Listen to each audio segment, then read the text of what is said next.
Terang macam perspek ni. Ya. Oh, tutup. Saya rasa.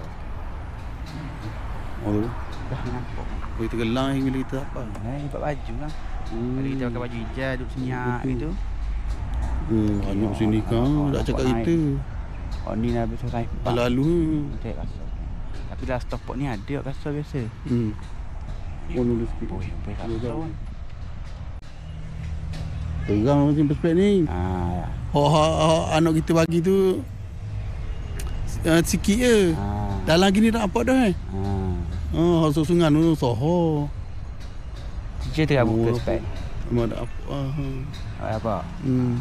Spek ni kalau orang tegar baru orang tahu. Spek anak bagi tu beli mana? Tak tahu dia kita pun tak tahu lah. Dah anak main dia tau. bukan main benda ni. Dia tak main. Sport cuba spek ni boleh dah itu. Itu kita. Spek ada budak-budak. Tak naik Instagram. Paling besar dapat jari.